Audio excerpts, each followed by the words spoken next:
প্রিয় দিনী ভাই এবং বোনেরা, আজকে আমরা জানবো 2025 সালের শবে বরাত কত তারিখে কি বারে, এই শবে বরাতের আমল কি, কোন কোন আমল আমরা করতে পারি এবং এই শবে বরাতের ফজিলত কোরআন এবং হাদিসে কি রয়েছে। প্রিয় দিনী ভাই এবং বোনেরা, ধৈর্য ধরে সম্পূর্ণ ভিডিওটি দেখার অনুরোধ করছি। আশা করি অনেক কিছু জানতে পারবেন, শিখতে পারবেন এবং চ্যানেলটি সাবস্ক্রাইব করে দিবেন যাতে করে এমন আমলের ভিডিওগুলো সবার আগে আপনার কাছে পৌঁছে যায়, এবং ভিডিওটি শেয়ার করে দিবেন যাতে আপনার মাধ্যমে অন্যরাও এই ভিডিওটি দেখে আমল করতে পারে, শিখতে পারে, সেই সমপরিমাণ নেকি আপনিও পেতে পারেন। প্রিয় দিনী ভাই এবং বোনেরা, শবে বরাত নিঃসন্দেহে অত্যন্ত ফজিলতপূর্ণ এই শবে বরাত। শবে বরাত মূলত এটা ফার্সি শব্দ, যেটার অর্থ হচ্ছে, সব শব্দের অর্থ হচ্ছে রাত এবং বরাত শব্দের অর্থ হচ্ছে মুক্তি। অর্থাৎ এই শবে বরাত যদি একত্রিত করি তাহলে মুক্তির রাত বলা হয়, যে আল্লাহ তাআলা এ রাতে মুক্তি দিয়ে থাকেন। প্রিয় দিনী ভাই এবং বোনেরা, এই রাতটা এত ফজিলত কেন? সূরা দুখানের ভিতরে আল্লাহ তাআলা ইরশাদ করেছেন, হামিম ওয়াল কিতাবিল মুবিন ইন্না আনজালনাহু ফি লাইলাতিন মুবারাকাতিন ইন্না কুন্না মুনজিরিন। এখানে স্পষ্টভাবে আল্লাহ তাআলা বলেছেন, ওয়াল কিতাবিল মুবিন, সুস্পষ্ট কিতাবের কসম, ইন্না আনজালনাহু ফি লাইলাতিন মুবারাকাতিন ইন্না কুন্না মুনজিরিন, নিঃসন্দেহে আমি এই কোরআনকে নাজিল করেছি এক বরকতময় রাতে। এই আয়াতের ব্যাখ্যায় বিভিন্ন উলামা একরামগণ বলেছেন যে এই শবে বরাতকে বলা হয়েছে যেহেতু এটা বরকতময় একটি রাত, এবং অন্যান্য উলামা একরামগণ এটাকে না বলে বলেছেন যে শবে কদরে, যেহেতু আল্লাহ তাআলা স্পষ্টভাবে আরো একটি সূরা লাইলাতুল কদর সম্পর্কে আলোচনা করেছেন সূরা কদরের ভিতরে, ইন্না আনজালনাহু ফি লাইলাতিল কদর, যে আমি কোরআনকে নাজিল করেছি লাইলাতুল কদরে বা কদরের রাতে। তো সেখান দ্বারা বোঝা যায় যে আল্লাহ তাআলা কোরআনকে নাজিল করেছেন লাইলাতুল কদরে, কিন্তু হাদিস ধারাও এটা সুস্পষ্ট বোঝা যায় যে এই ফজিলতপূর্ণ, গুরুত্বপূর্ণ, মর্যাদাপূর্ণ একটি রাত হচ্ছে এই যে শবে বরাত, এই শবে বরাত। কারণ এই রাত সম্পর্কে আল্লাহ রাসূল সাল্লাল্লাহু আলাইহি সাল্লামের হাদিস রয়েছে, হযরত আলী রাদিয়াল্লাহু তাআলা আনহু থেকে বর্ণিত, তিনি বলেন যে রাসূলুল্লাহ সাল্লাল্লাহু আলাইহি ওয়াসাল্লাম বলেছেন, ইযা কানাত লাইলাতুন নিসফি মিন শাবান ফাকুমু লাইলাহা ওয়া সুমু ইয়াওমাহা। অর্থাৎ যখন এই লাইলাতুন নিসফি মিন শাবান বা এই শাবানের অর্ধ রজনী আসে, অর্ধ শাবান আসে, অর্থাৎ 14ই শাবান আসে, তখন তোমরা ফাকুমু লাইলাহা, রাতে ইবাদত বন্দেগী করো, দাঁড়িয়ে দাঁড়িয়ে ইবাদত বন্দেগী করো বা সালাত আদায় করো, অসুমু ইয়াউমাহা, এবং এদিনে রোজা রাখো। এভাবে আল্লাহ রাসূল সাল্লাল্লাহু আলাইহি সাল্লাম বলেছেন, এবং আরো বলেছেন যে কেন আপনি এই দিনে রোজা রাখবেন এবং এই রাতে আপনি দাঁড়িয়ে দাঁড়িয়ে ইবাদত বন্দেগী করবেন। কারণ ফাইন্নাল্লাহ তাআলা ইয়ানজিলু ফিহা বিগুরুবিশ শামসি ইলা সামাইদ দুনিয়া, অর্থাৎ আল্লাহ তাআলা এই যে জমিনের যে আসমান রয়েছে, এই জমিনের আসমানে চলে আসেন এবং এই আসমানে এসে আল্লাহ তাআলা বলতে থাকেন, ফায়াকুলু আলা মিন মুস্তাগফিরিন ফাআগফিরলা, আলা মিন মুস্তারজিকিন ফাআরযুক, আলা মিন মুবতালান ফাউআফিয়া, আলা কাজা আলা কাজা হাত্তা ইয়াতলু আল ফাজর।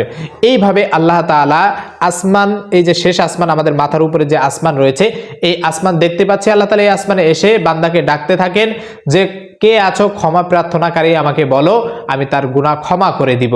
কে আছো যে রিজিক প্রার্থনাকারী, আমাকে বলো, আমি তাকে রিজিক দিয়ে ভরপুর করে দিব।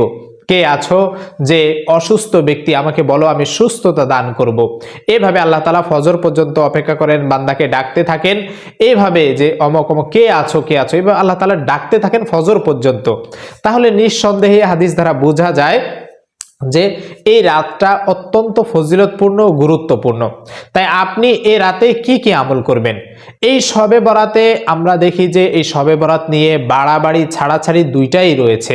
তাই এই শবে বরাতকে কেন্দ্র করে বাড়াবাড়ি এবং ছাড়াছাড়ি দুইটার মধ্যবর্তী অবস্থান আপনার করতে হবে। একেবারে বাড়াবাড়িও করা যাবে না, আবার একেবারে ছেড়ে দেওয়াও যাবে না। তাই শবে বরাতে আমরা কি আমল করতে পারি? যেহেতু এই শবে বরাত সুস্পষ্ট হাদিস দ্বারা প্রমাণিত এটা ফজিলতপূর্ণ রাত, আর আল্লাহ রাসূল সাল্লাল্লাহু আলাইহি সাল্লাম বলেছেন যে এই রাতে আল্লাহ তাআলা যেহেতু ডাকতে থাকেন এবং আল্লাহ তাআলা গুনাহ ক্ষমা করে থাকেন বান্দার, সেই জন্য আমরা এই রাতে দাঁড়িয়ে দাঁড়িয়ে নামাজ পড়তে পারি। সে দাঁড়িয়ে দাঁড়িয়ে নামাজ কি নামাজ হতে পারে? আপনি নফল নামাজ পড়তে পারেন, যত ইচ্ছা আপনি নফল নামাজ পড়তে পারেন। নির্দিষ্ট কোনো সূরা নাই যে এই সূরা দিয়ে পড়তে হবে, নির্দিষ্ট কোনো রাকাত নাই যে এত রাকাত পড়তে হবে, বা নির্দিষ্ট কোনো আলাদা কোনো নিয়ত নাই যে শবে বরাতের নিয়ত করতে হবে।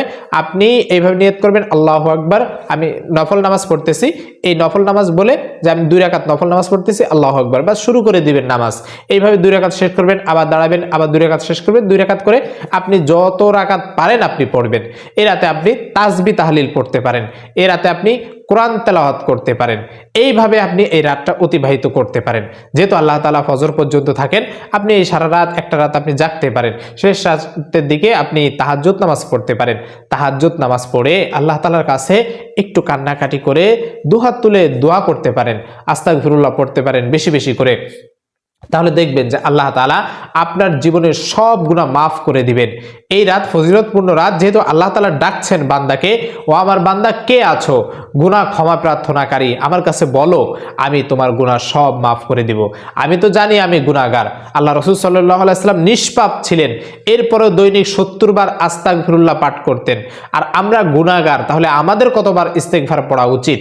তাই এই রাতে উঠে অন্তত একটু ইস্তেগফার বেশি বেশি করে পড়ে 2 ফোঁটা চোখের পানি ফেলেন, তাহলে দেখবেন যে আপনার জীবনের সমস্ত গুনাহ আল্লাহ মাফ করে দিবেন। আপনি নিজ থেকে পরিবর্তন বুঝতে পারবেন যে আল্লাহ যদি আপনাকে হেদায়েত দান করেন, সকল প্রকার গুনাহ থেকে যদি আল্লাহ তাআলা আপনাকে হেফাজত করেন, আপনি নিজে নিজে বুঝতে পারবেন যে হ্যাঁ, আমি হয়তোবা গুনাহ থেকে নিজে ফিরে আসতে পেরেছি। আল্লাহ তাআলা আমাকে সেই তৌফিক দিয়েছেন, সেই সুযোগ করে দিয়েছেন এই ইবাদতের মাধ্যমে। তাই এই রাতটা আপনি এইভাবে কাজে লাগাতে পারেন। আমাদের সমাজে শুধু মহিলারা এই কাজটা বেশি করে, যেহেতু পাড়া প্রতিবেশীতে একটা রেওয়াজ রয়েছে যে রুটি হালুয়া বানিয়ে বাড়িতে বাড়িতে বিলানো, এই কাজটা ভুলেও করতে যাবেন না। এটা হচ্ছে বাড়াবাড়ি হয়ে যায়, এটা বেদাত হয়ে যায়। তাই শবে বরাতকে কেন্দ্র না করে আপনি অন্য কোনো দিন রুটি হালুয়া খেতে মন চায় আপনি সেদিন খান, কিন্তু শবে বরাতের দিনই কেন খেতে হবে? এই দিনটাই কেন আপনি নির্দিষ্ট করেন? তাই এই দিনটা নির্দিষ্ট করেন একটা সওয়াবের আশায় বা আলাদা ফজিলত মনে করেন, আর এই কারণে এটা বেদাত হয়ে যাচ্ছে এবং গুনাহ হচ্ছে। তাই এই গুনার দিকে আমাদের মা বোনেরা এগুলো থেকে ফিরে থাকতে হবে। আরো বিশেষ করে আরেকটা বিষয়, যে অনেকে মনে করেন শবে বরাতের রাতে গোসল করলে নাকি তার জীবনের সমস্ত গুনাহ গোসলে পানির সাথে ধুয়ে মুছে যায়। এটা হচ্ছে বানোয়াট একটা কথা এবং একেবারে ভুল ব্যাখ্যা করে থাকেন অনেকে, বিশেষ করে আমাদের মা বোনেরা না বুঝে এই বিষয়টা বিশ্বাস করে থাকেন এবং এটা করে থাকেন। এটার দ্বারা কোনো ফায়দা হবে না। আপনি নিশ্চিতভাবে এটা ধরে নিতে পারেন যে আপনার ঠান্ডা লাগবে, এই শীতের সময় আপনার ঠান্ডা লাগা ছাড়া আর কিছুই হবে না। অতএব আপনি এই গোসলের এই পন্থাটা আপনি বাদ দিতে পারেন, 2 ফোঁটা চোখের পানি ফেলবেন, এতে আল্লাহ তাআলা আপনাকে ক্ষমা করে দিবেন। তাহলে এই 2025 সালের কোন তারিখে কি বারে এই শবে বরাতের রাত? 2025 সালের ফেব্রুয়ারি মাসের 14ই ফেব্রুয়ারি, মনে রাখতে হবে 2025 সালের 14ই ফেব্রুয়ারি শুক্রবার দিবাগত রাত। 2025 সালের 14ই ফেব্রুয়ারি শুক্রবার দিবাগত রাতে শবে বরাত। আপনি এই রাতে ইবাদত বন্দেগী করবেন এবং পরের দিন এই রাতে আপনি সাহরি খেয়ে পরের দিন রোজা রাখতে পারেন, অসুবিধা নেই।